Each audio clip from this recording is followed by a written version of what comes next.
I've never heard of somebody else going to somebody else's bed and taking a shit in it, dog. That's not another Straight Boy podcast. Man, white people be white people. Men are trash. What up?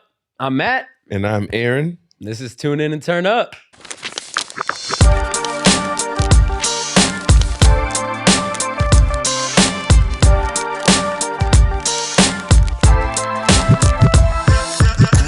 Yo, we're back in the studio, back at WTF. Got my ace right here. You know what I mean? To my left, we changed up the vibe a little bit. If you notice, you know what I'm saying? Definitely more comfortable. Mess with the feng shui. We got our boy Dave back, engineering in the back of the booth. Shout out to Dave. If y'all see us, y'all are going to see us resharing content. Check out Dave's stuff, man. He's incredible. And we're going to pick up right where we left off. Let's just dive in. All right. Men are trash. Men are trash. You're starting this. All right, say less. Men are trash. You start with the men are trash thing. We get so wrapped up in generalizations, and that's whether or not you're, the accuser or the accused of, being the trash or being the one being called trash, or calling someone else trash. We get so wrapped up in generalizations that we don't allow for change. We don't allow for progress. We don't allow for someone getting better. And so it's like, for instance, you made someone aware, because it doesn't mean to say that men aren't trash. Sure. I mean, and haven't been trash, right? It's the fact that there is no grace given that really frustrates me. Yeah. Because if you tell somebody they're trash, you made them aware, they start to make the changes, they start to develop and try, and it's never different. It's never changed. It's once you got that stamp, you are deemed trash for forever. Yeah. And the issue I have with that, like, let's say I have a son in life at some point.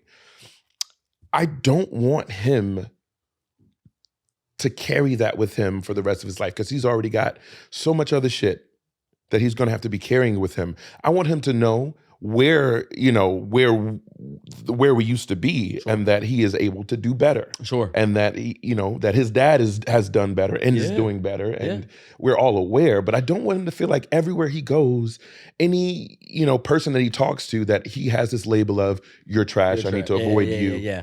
I think it's not fair. Yeah, you kind of load the deck. Like you're already putting them at odds. Like life in and of itself is an uphill battle. Absolutely. For so many of us. And your son is going to have to deal with things that you dealt with, things that I won't have to deal with, things that my son won't have to deal with. Right. That there's already targets, there's already preconceived bullseyes, placed on the backs of certain people. And to have the generalization, the men are trash generalization means here's another bullseye on the back of a man. And ideally it's like you've got to prove yourself to be the opposite of the standard or the norm. And that's my problem with it, is that you don't gain a title or a label like men are trash without at some capacity earning it. Absolutely. I hate generalizations. I think generalizations are the worst part of living in the world today, because it's what makes people afraid of certain communities. It's what makes people afraid of certain people. It's one of those things where it leads to oppressive thoughts and behavior. The problem is so many men have been trash historically that it didn't come out of nowhere. You know what I mean?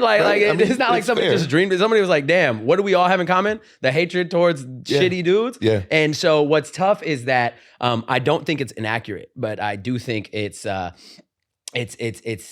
terribly difficult to have to overcome that label if you're a guy. Because for me, I unapologetically have to start with like, yeah, we are. Yeah.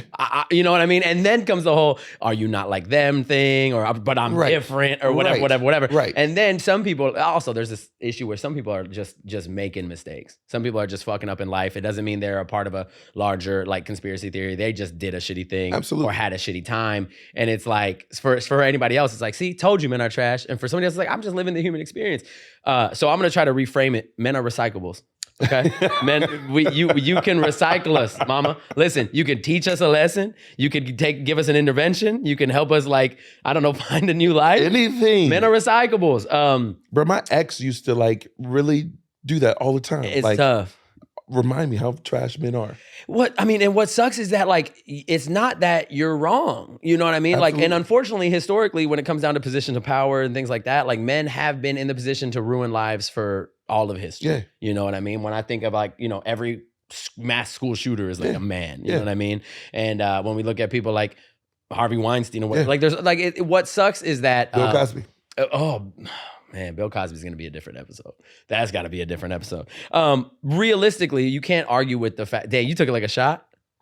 It's leaking out the bottom. Yeah, I told Aaron, "Are we shooting this? Or are we sipping it?" He said, "We're sipping." I thought we were sipping, but I'm seeing it's looking. I'm looking at the perspiration.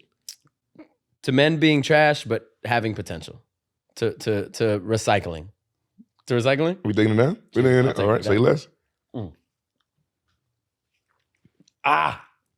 This is Tune In to Turn Up.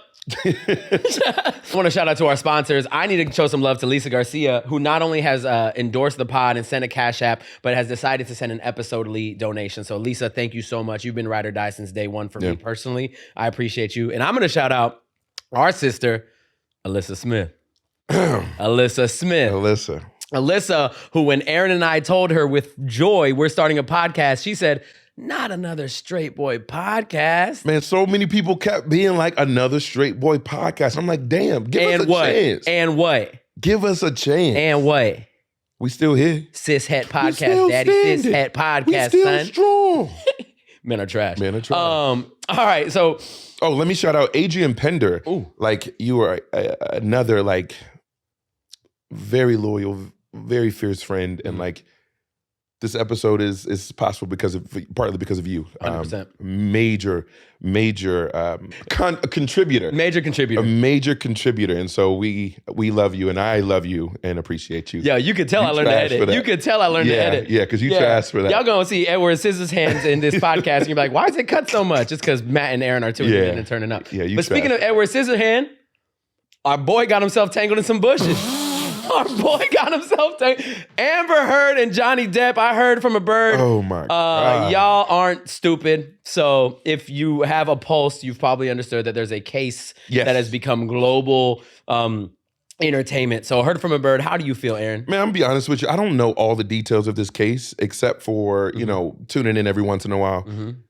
Amber Heard is trash, bro. Like, she's trash. And it's sad. Taking a shit in his bed. Yeah. The text messages she's sending. Breaking her own restraining order. Yo. Like, she's trash. Yeah. And I shout out to Johnny Depp.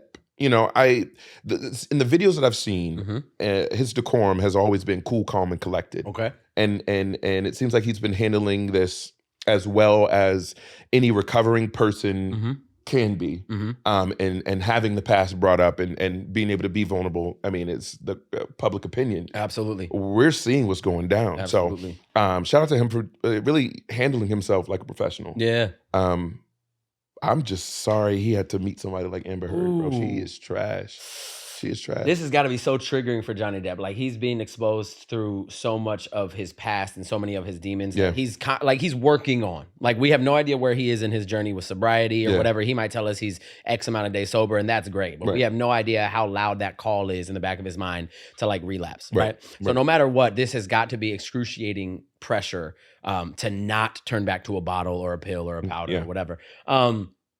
So if you've been tuning into the case, maybe you do or maybe you don't know more than we do. I was arguing with my roommate the other day that I hadn't done any research. And she was like, well, you should do some research before you get on the pod. Why? And I said, I'm not going to do it.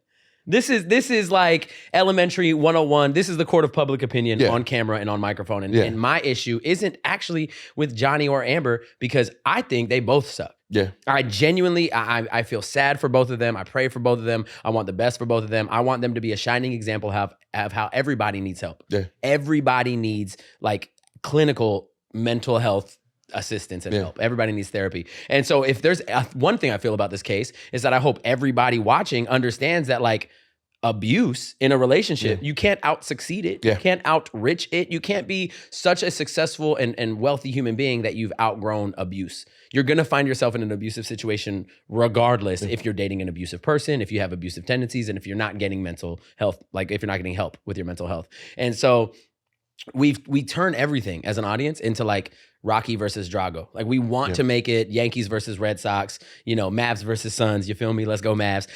We have to make it them or us, red or blue, Coke or Pepsi. Right. And my issue with is now it's become this circus. This like hashtag justice for Johnny circus, la la la. And like, don't get me wrong, my boy is getting done dirty. Like Amber Heard is on a whole different level with lying and with fabricating stories. And some people are trying to say that she's got mental health issues, which duh, of course she does. Honestly, who doesn't these days? Right, and so does Johnny. And my issue is like, I hate to say this, Johnny ain't scot-free either. Yeah. Some of these texts that he's sending this young lady, I would fight if a dude sent my sister those texts, or if somebody sent my mom those texts. Like if somebody talked to me the way Johnny has spoke with Amber, and everybody's like, yeah, but Johnny's getting abused, And I was like, yeah, but Johnny's also like slapping around cabinets and like scaring the daylights out of Amber at some capacity. Now, here's the thing. My issue is with our need to take a side. Right. The only side there should be is wanting both of these people to get away from each other and to get help. I don't know the legalities. I don't know who's going to win in court. I don't care. I do think Amber Heard is doing an extraordinary amount of lying on the stand, which probably should have some sort of legal repercussion. Like we've got to look into how much she's lying in order to defame and punish this man. But ultimately, like they're both trash in my opinion. And I love Johnny Depp. I love him but here's the thing, you as a performer, as an artist, isn't gonna exclude me having a personal opinion about you as a human being. Absolutely. Like I remember when what's it called? Somebody used to ask me, I was in high school, like if I fuck with Lil Wayne. Do you like Lil Wayne? I was like, yeah, I like Lil Wayne. Well, did you know he did this? And I was like, I'm not inviting him to dinner.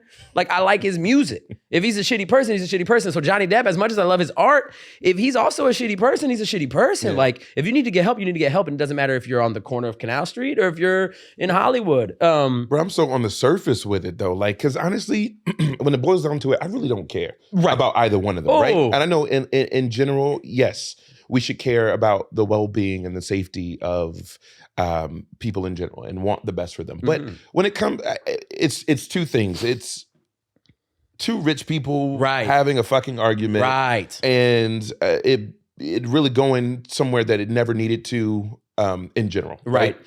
Second thing is, white people be white people, bro. I've never heard of somebody else going to somebody else's bed and taking a shit in it, dog. That is a great, white people be white people. I'm so sorry, my white people, but you know y'all be white people and sometimes. I've never heard of stuff like that. And to me, the only reason why it's even relevant to me is because of social media. Because I can't look away. I can't scroll without seeing it. And at some point, I'm like, all right, what's going on? And so I unmute it and I'm listening to what's going on. And I'm seeing the video of Amber Heard's lawyer making an ass out of themselves. Yeah, objecting to their own question. You know what I mean? Bro, he objected to his own question. Like, you big idiot. But this is entertainment to me. We're taking these human experiences and we're able to disassociate so much that I can't even put myself in that position. So all of this is nothing but entertainment to me. It seems so easy and like and this is being based off the evidence that's been presented, right? You know, this all seems like a cut and dry case at the end of the day. Sure. So all of this, the videos that are out, I'm laughing. I'm like, this don't make no sense. This is crazy. Yeah, sure, I want the best for the both of them, but they're two rich people. They're gonna be fine. They'll be all right. And, I mean, okay.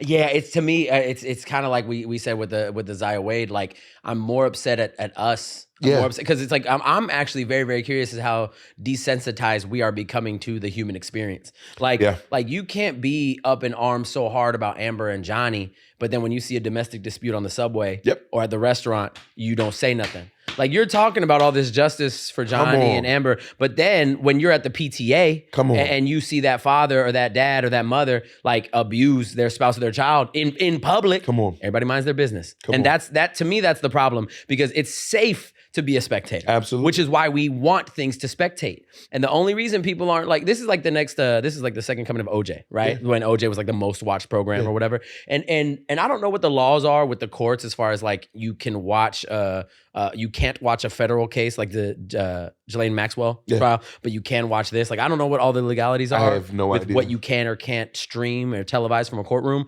but I have a very uncomfortable feeling about the way we consume people's pain as entertainment. And it's hard to watch, because what we have to understand is Johnny Depp and Amber Heard is just another toxic relationship. It's just another toxic, abusive relationship. We're entertained by it because they're celebrities, but we have yet to separate like the church and the state, Yeah. the man from the career, the woman from the career. And because of that, we are so tickled. But they're not that much different than that house down the block that you're like, why are they so loud in there? Absolutely. Because they're smashing plates and breaking cabinets. And what have you done to help?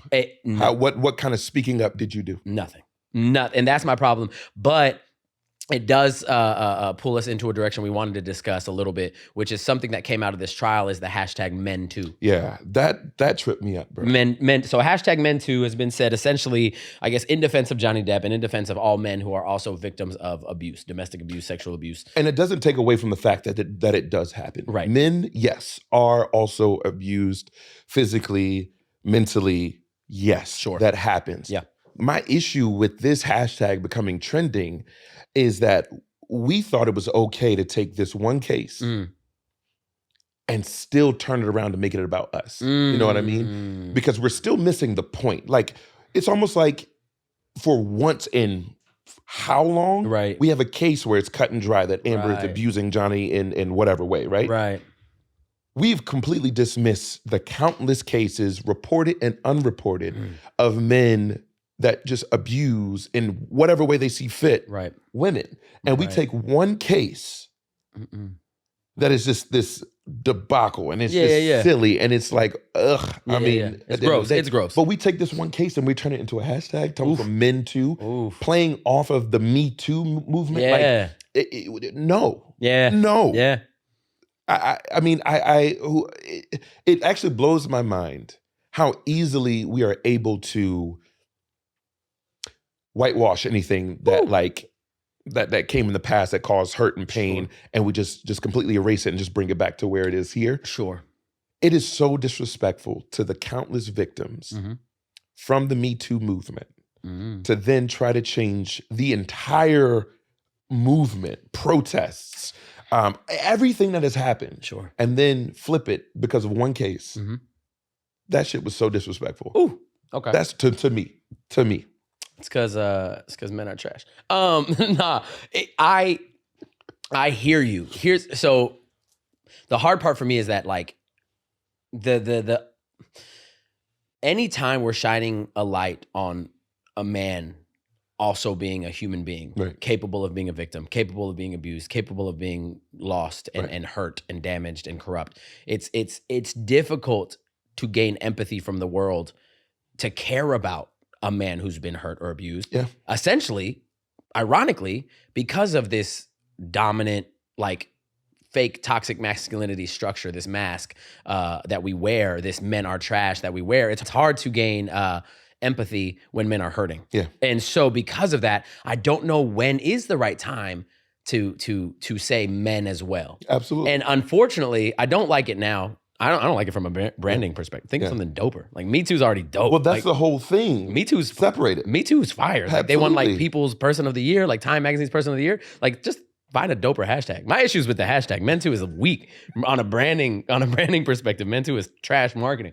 But it is difficult. What's wrong, bro? But it's difficult on like when can we? This man is wild.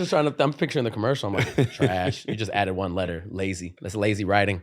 But I guess my issue is there's such a paradox, and there will always be this tug of war between like quote unquote being a man, and the phrase being a man is a toxic phrase to say because we're there's this traditional conception that we're not supposed to show weakness Right. and la la la la la. Right. So I don't know when is a better opportunity to express like we're also drowning. Right. We've also been touched and yelled at and abused Absolutely. and driven to suicide and driven to like, whatever. And it's hard to say I'm hurting as well Right. when I, the male, have hurt so many others. Right. Because you don't really feel a lot of empathy for the villain. Right. And if men have been pictured to be the villain, which is a picture we've probably earned Yeah. historically, Yeah. then it's hard to say, well, like, you care about me too, right? Yeah. And so we get, and I hate to say about this Johnny thing, because as much as I want to have empathy for Johnny and sympathy for Johnny, Johnny's also being a wild boy in this case, in this situation. absolutely. Like if he's the example I have to choose to gain empathy for a guy where I'm like, well, he also sucks. Yeah. He's also terrifying this young lady at some capacity. Oh, 100%. And we dudes truly just got lucky that Amber Heard happens to be like a basket case. Yeah. But if Amber Heard was genuinely like a sweet young woman, then she is in a dangerous situation being with Johnny Depp. Because he was as an addict. That's what I'm saying. Because he was also a loose cannon. Yeah. So we lucked out that Amber is crazier than Johnny. Yeah. But the hard part is, I don't. It's and this actually goes back to the generalizations thing. Yeah. We can't assume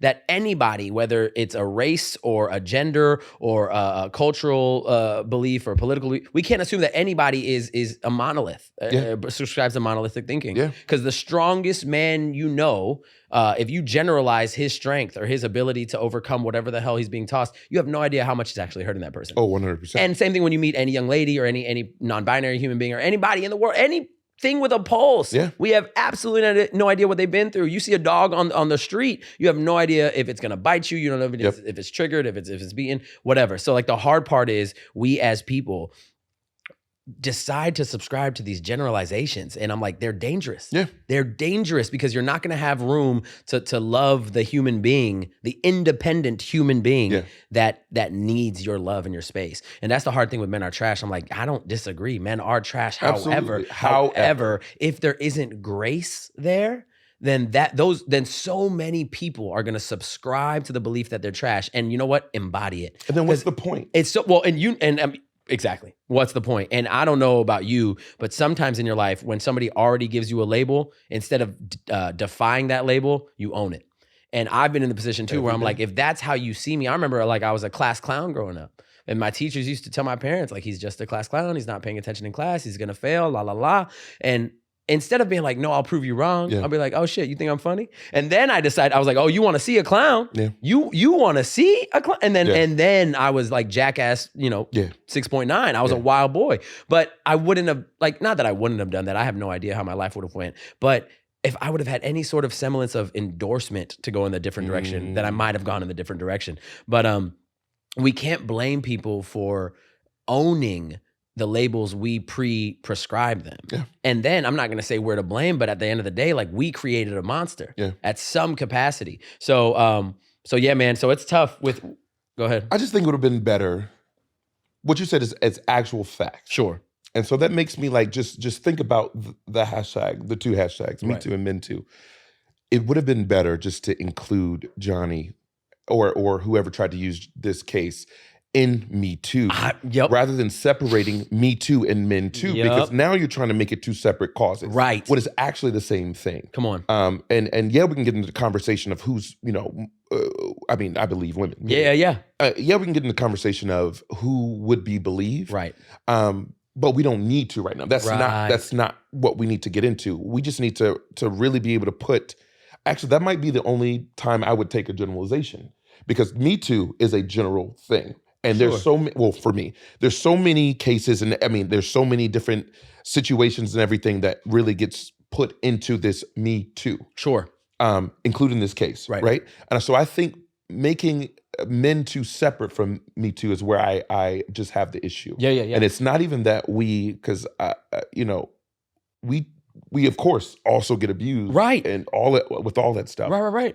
My issue is just pulling them apart, creating more division. 100%. That's not the right direction. Right.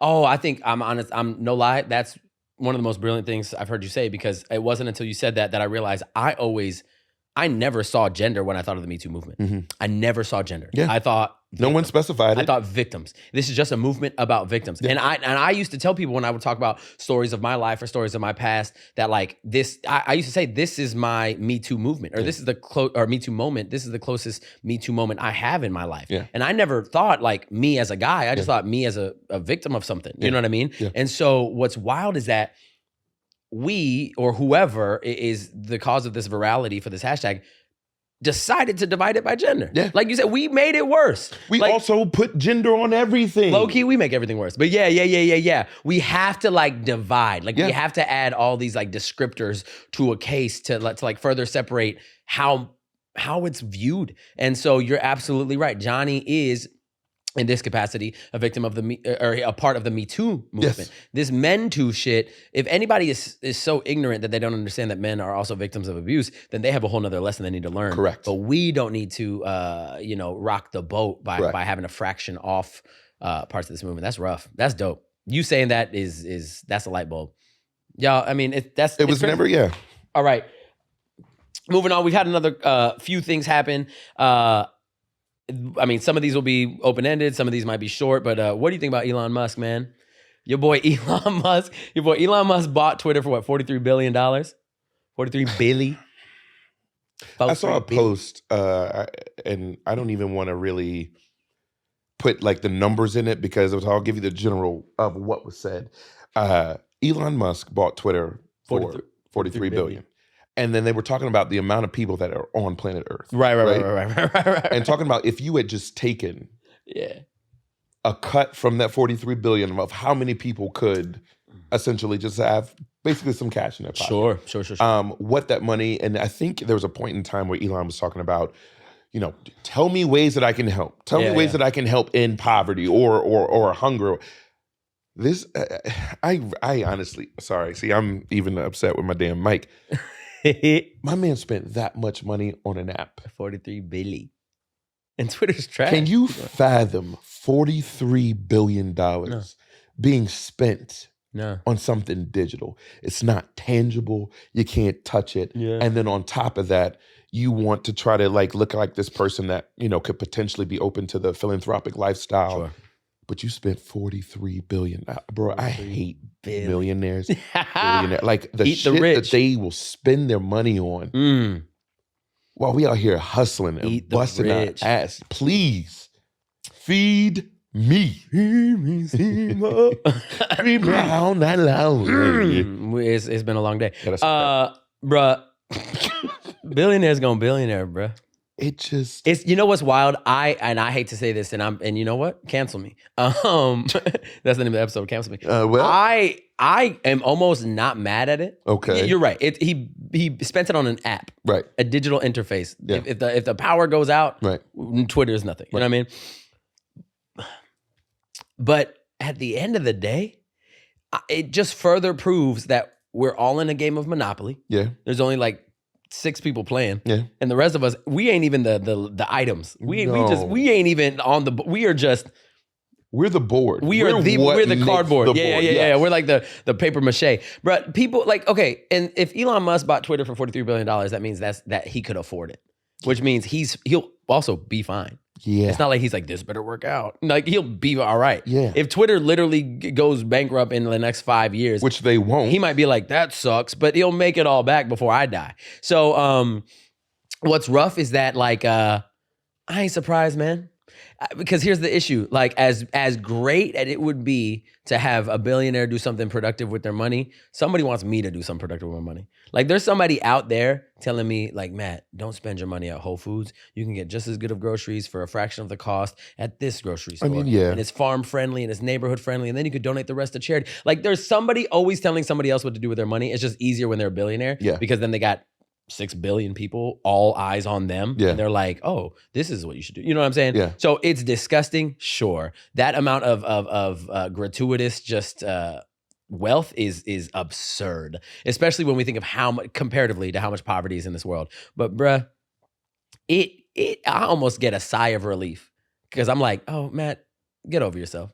Don't take your life too seriously. Don't take your taxes too seriously. Don't get your paychecks too seriously. We are nothing.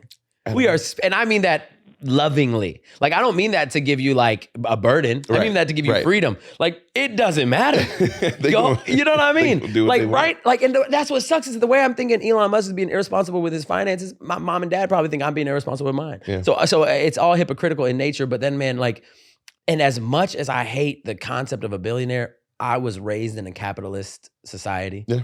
And the kumbaya, universal, that's not my life. Yeah. I wasn't raised in Canada. I wasn't raised in Italy. I wasn't raised in whatever places may or may not have universal healthcare and a much more community-driven government. I was raised in America. Yeah. Bruh, when it was if you're not first, you're last. Yeah. Rick and Bobby.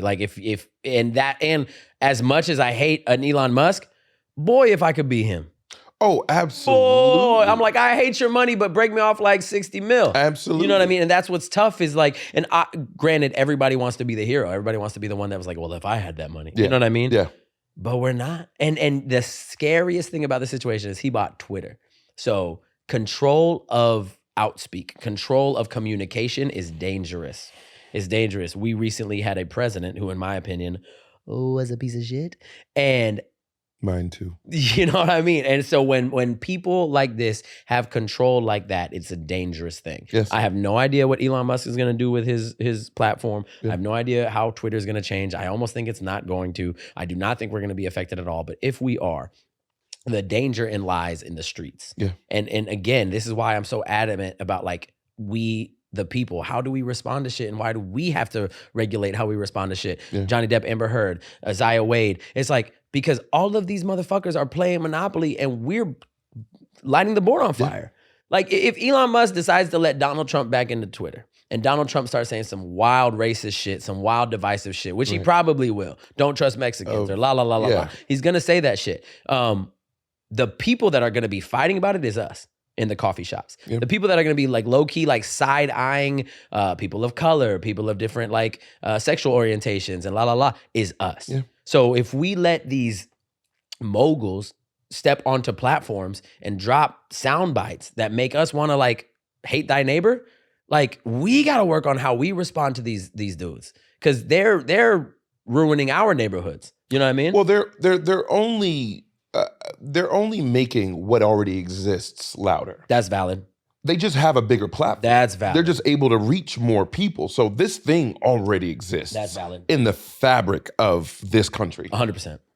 So they're just able to make it louder and they're able to reach the masses. And that's where the trouble lies. Right. Because in some places for so long, even before Trump got here, for so long, a lot of these racist ass people were being like, they were secretive. They were underground. They weren't necessarily being loud in the things they said, the things they did. It was kind of undercover. Right. When Trump got into office, Emboldened. People that I would have never thought ever and would have never caught it. Yeah. Shocked the hell out of me. And I was like, wow. Yeah. Where have you been? Yeah. You're an incredible actor. You might need to come and replace me. Right. So I just think I agreed with your earlier statement that I think the danger lies in this man having control over such a popular method of communication and allowing for a Trump to come back, because then we're going back into these deep-seated and deep-rooted issues, then once more being elevated. And honestly, I'm exhausted. Yeah, he's not creating these communities, he's freeing them. He's emboldening. And then I think Daniel Watts, and I might be paraphrasing this, but D. Watts said this when we were doing a radio tour. He said that he wasn't necessarily upset because he exposed the dirt. And without him exposing the dirt, we wouldn't know to clean it. Right. So it's one of those, and that's paraphrasing, but he said something similar. But it's one of those things where it's like, yeah, all of these people have low-key like been waiting in the woodwork for their Captain America, their Captain Racist America to come out and say this shit that they're like, you know what, I think he's right. And it's like, you thought that was right, but like nobody was big enough for you to hide behind. And that's the problem. I mean, you got, and you know what? Here's the thing. Power is a pendulum. It'll swing back and forth. And right now, Twitter might be leaning some sort of way, and maybe it's going to go the other way. I have no idea. But you have people saying like vaccines aren't real, right? Those people were getting muted or kicked off of Twitter. Now they may or may not be able to get back to Twitter, which means they may or may not have the ability to say that shit again. I low-key, obviously, I'm triple vax boosted, baby. Same. But like, talk your shit. Talk your shit. Especially at this point. And if it's a free platform, then go ahead and talk your shit. Like if it's illegal, right? If it's illegal, if it's endangering. Well, and I guess saying vaccines are fake are endangering a lot of people because I believe in vaccines. But what I'm saying is like, there's a lot of stupid people that want to say stupid things, and I almost think they should get to. And so, I actually agree. I do believe in freedom of speech. Right. And so I believe you better be ready for the consequences that come with that freedom of speech. That's it. Say whatever you want. Just whatever. Then as long as you want to say whatever you want, then you also need to be under the mentality come what may. Right. If you say something around me that I don't like, and I just happen to want to feel a little froggy that day, and I swing, and I don't even want to get into condoning violence or anything. I'm just making the point. be just as willing to accept the consequence from you sharing your opinion. And if how you get the information that empowers you to get or not get your vaccine is from Twitter, bro, good luck in life. Good luck. It's survival of the fittest, man. If that's going to weed out a percentage of people because they're like, well, I heard on Twitter that the vaccines are fake. Bro, don't get it then. Don't get it then. Because look how long we've had COVID. Look how long we've had the access to the vaccines. Look how long we've had access to the boosters. At this point, if you still are taking opinions about getting a vaccine, almost 3 years later, nah, cool. You playing double dutch with your life, fam. Cool. And if you get COVID and if you end up in the hospital, that's on you. That's why even on these dating apps, I see a lot of I'm vaccinated and you should be too. And if you're not, then like don't even message me. Blah blah blah. That has nothing to do with you. Yeah, man. If they're unvaxxed, they're unvaxxed. That's their personal well-being. Yeah. That has nothing to do with you. Yeah, man. Because y'all could be under the same political mentality. Yeah. But for whatever reason, they aren't vaxxed. Yeah. Then you know what? Cool.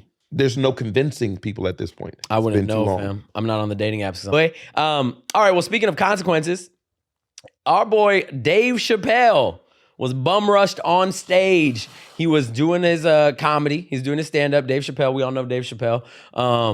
And a dude decided to bum rush the stage and then try to attack Dave. Maybe did or didn't have a knife. I don't know. I'm not a specialist on the matter. They said he was armed. He might have been armed. What he was armed with. Well, his arms were bent backwards when it was done. So consequences to your actions. Dave Chappelle is doing stand-up, which means a potential consequence is somebody might not like your stand-up and resort to violence to confront it. That's a consequence, and Dave Chappelle knows that, which is why he stands on stage in front of thousands of people courageously and performs his material. Yeah. However, another consequence is if you're a stage rusher, you may or may not get your ass beat. Run up and get done up. I mean, think? that's just, that's in the this? Bible. I swear I read it. Run up and get done up is in, I think, 1 Corinthians? Yeah, I think so. I think it's somewhere around there. Bro, honestly, and I can't remember what comedian made this. And speaking of Twitter, what comedian talked about this, but I do remember them saying after the Will and Chris thing, they were like, this actually this empowers people who disagree to act on that. Sure. And now rush a stage. Yeah. And now feel like they're just as empowered to slap or fight or do whatever. Right. And again, I say power to you. Whatever you feel like you want to do and feel like you got the balls to do, go ahead, or lack thereof, go ahead, do it. Be ready for the consequences. That's it. Because you can't control how someone responds to your action. You know what I mean? And he made the decision to stage rush Dave. Gang, gang. And he got his ass beat. It happens. And I'm not saying, and it's the same stance I was with Chris and Will. It's both right and wrong with what happened. Yep. And none of it has anything to do with me. Amen. The only thing that frustrated me about that whole situation is that Chris Rock got on the mic during that thing and it was like, oh, was that Will? That frustrated me more than anything, because I was like, you had your opportunity to speak and respond or retaliate or do any of that, but you chose not to. But you're using someone else's situation to make this funny about you so you can like crack the joke on the person that's already been beat the hell down. Right. You know what I mean? Right. He's already been dismissed from the Oscars, blah, blah, blah, blah, blah. All this shit, and all the hate, all the Jada. All of this has already happened. Right. Now you're trying to use your voice to tear him down further when you had all this other opportunity to make your decision. Right. And to me, that's on some sucker shit. Yeah. It was trash. It was trash. I mean, I tweeted this a few weeks ago after the Oscars. I tweeted this the day after the Oscars. I said you cannot control the consequences to your own actions. Like, you know what I mean? That's it. So it's like if you you know what I mean, if you got balls, you got balls. And that goes for anywhere, anytime. The people who streak at a football game, the people who rush a comedy special, apparently now that's the new thing. People who get in a fight at a club. If you're going to buck up, more power to you. If the result of you bucking up gets your ass kicked, that's on you. Will had the balls to buck up to Chris for whatever reason. We won't get into that. If I was Chris, that's 20 mil. Yeah. That's a lawsuit. That's defamation. That's something. That's a long-term like what's it called? Psychological stress or something like that. Yeah. I'm milking it, and I'm milking Will for a quarter of his empire. Yeah. Easy. But Chris is from Brooklyn. Yeah. Chris isn't going to do that. He's not a sucker, and I respect that. And you know what?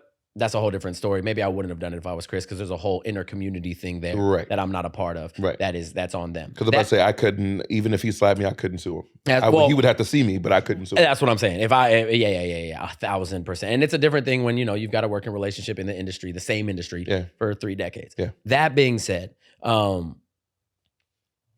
comedians are going to start beefing up security, beef up security.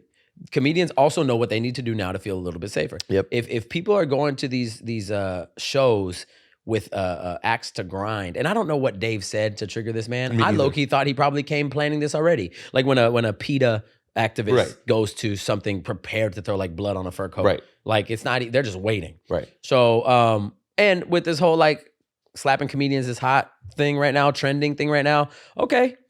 Play stupid games, win stupid prizes. That's it. Play stupid games, win stupid prizes. This boy ended up in a stretcher. His arm was like broken backwards and bent out of shape. I feel no sympathy for him. I feel no empathy for him. It's the same thing with the guy on the airplane who was poking Mike Tyson. Bro, you're fucking with Mike Tyson.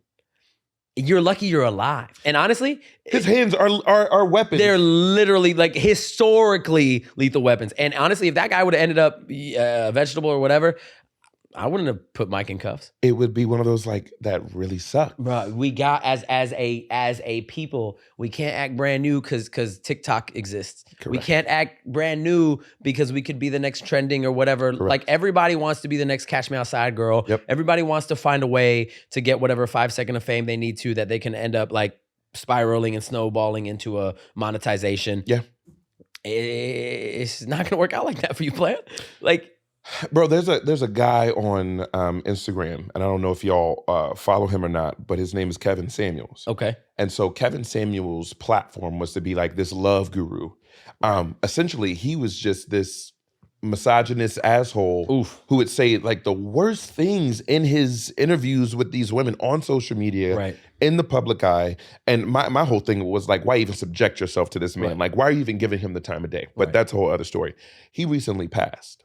Ooh. RIP. And then when I say like there's been countless posts of him interacting with these women, just saying like some off the wall things, but he recently passed, and the general response to his passing has been like, oh well, sucks.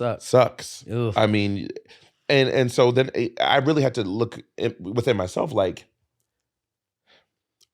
where's the compassion? You know what I mean? But then I was like, was he worth the compassion? And so we really fall into this thing. It's hard to give out these pieces of ourselves to people who you don't think deserve it. Right. And so when it comes to people like this dude, I don't remember his name, who rushed Dave's stage and got beat up. It's like, I really have no compassion to give you. It's just like Will Smith. I mean, no matter how I felt, there's no compassion to give Will. Like, it just is the facts for me. Yeah. This happened. This is the response. And that's it. You know what I mean? And I think the trouble is social media. We all feel like we are a part of everyone's family, everyone's life. Right. We all have an opinion. We ain't got nothing to do with it. Well, see, so I gave Will compassion based off of 20 years worth of what he gave to me. Fair. So the reason I gave Will whatever break I gave Will, and the reason I didn't damn Will, is because Will, as an entertainer, has done more for me. Yeah. Enough for me to not let this moment in time, no matter how and I maybe it's because I came from a different background, maybe it's because I saw different things, but I wasn't clutching my pearls at this.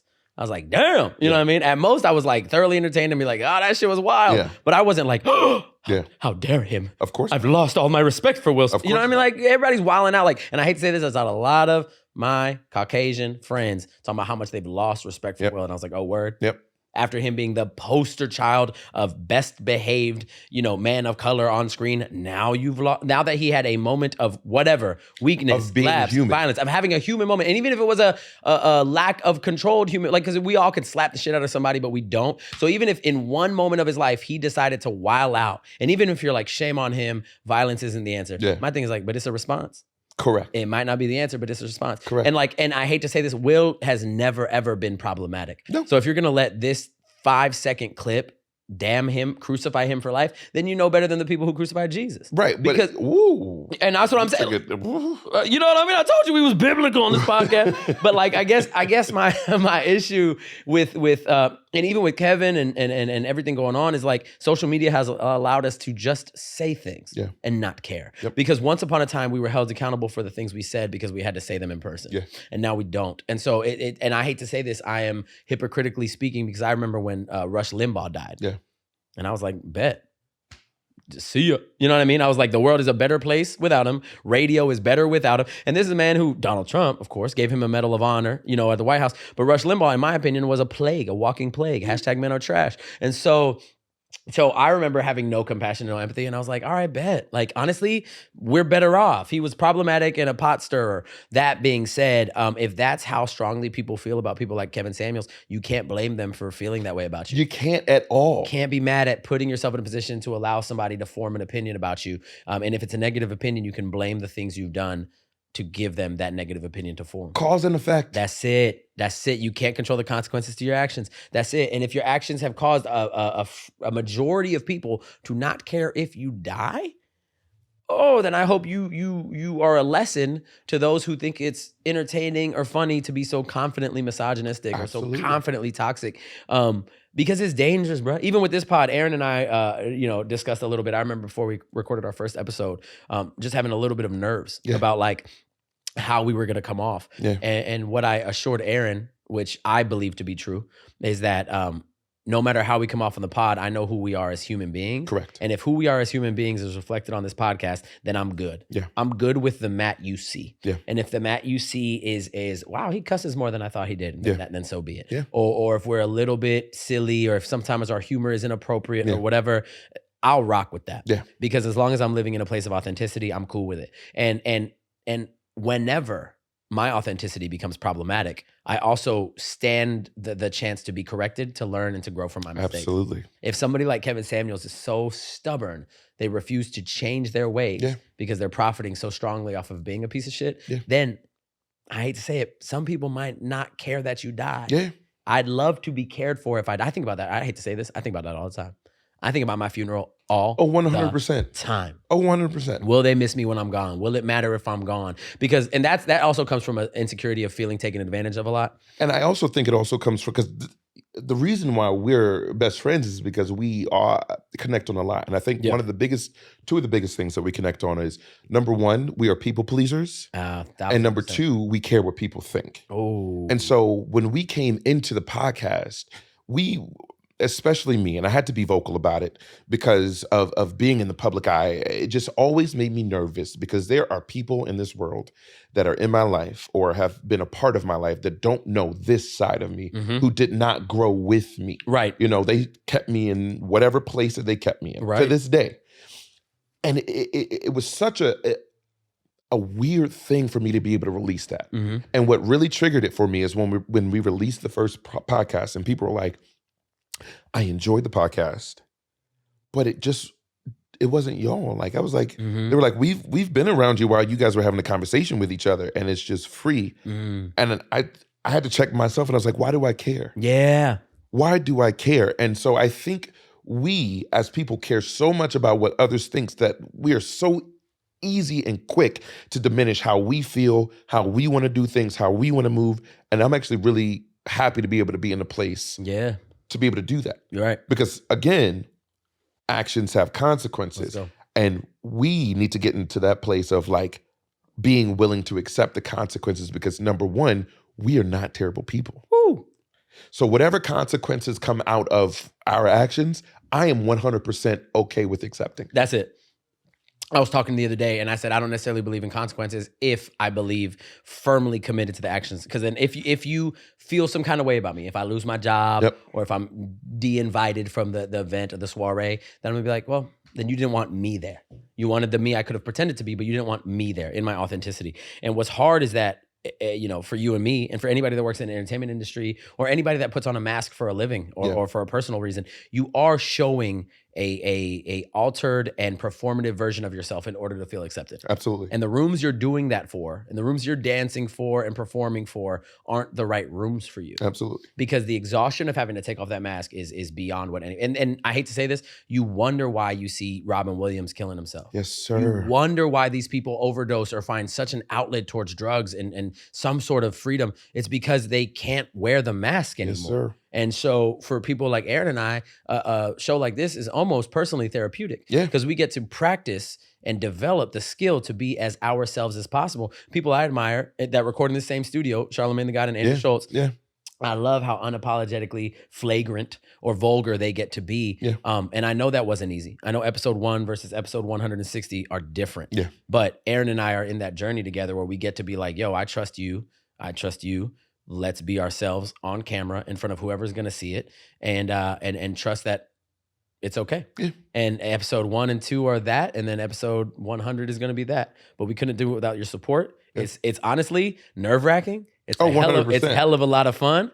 We got Dave to trust in the back, and He holds us down. but if we couldn't do it without your support, so I'm gonna wrap it up today because we got the 10-minute notice a Yeah. little bit ago. So yeah, man, support the pod. Episode 3 is coming out. Aaron and I are gonna try to at least give you 2 episodes a month. Yeah, we're gonna be a little bit better about getting that. Yeah, You know, Aaron's show schedule just changed, so we actually now get to record potentially every Sunday night. Absolutely. So I'm leaving for a speaking gig in Texas this week, so I'll be back on Sunday, so Yeah. I won't get to record Sunday night. But thanks to your donations and your sponsorships. By the way, every time y'all donate, when we say Cash App, Venmo, PayPal, Yeah. that doesn't go into our pockets. That directly goes into funding WTF Here. Media Studios. Here. Make sure Dave can pay his rent. So so make sure y'all show your boys some love. Let me do a quick shout out. Do it, please. To Little Shop of Horrors. We just celebrated our 40th anniversary, and we just got a proclamation from the mayor's office, bro. Oh yeah, go ahead and pour me up too. We just got a proclamation from the mayor's office deeming May 6th to be Little Shop of Horrors Day, bro. And we just did a tiny desk, so definitely go check that out. Your boy's up there singing "Feed Me," you know what I mean?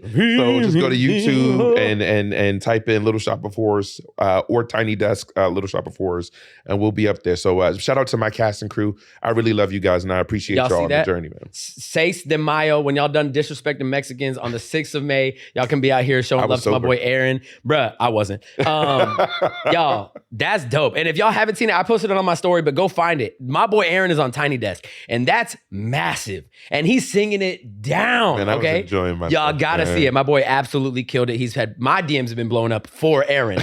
So so make sure y'all show him some love. That's that's AA Ron on Instagram, Matt is Superman on Instagram, Little Shop of Horrors. Check them out, show them some love. Let them know how much Aaron means to you and how much he means to them. Because, bruh, I just saw it. And I just saw it yesterday. I went to see the show for the second time. If y'all come to New York City, man, check out Little Shop of Horrors in the West Side Theater because it is fire. We'll put the handles on them. All right, I'm gonna go ahead and drop the tags. Hey. Thank y'all. This is episode 2. Tune in Cheers, and turn y'all. up. Absolutely, man. Woo. We'll holler. That's a wrap. All right.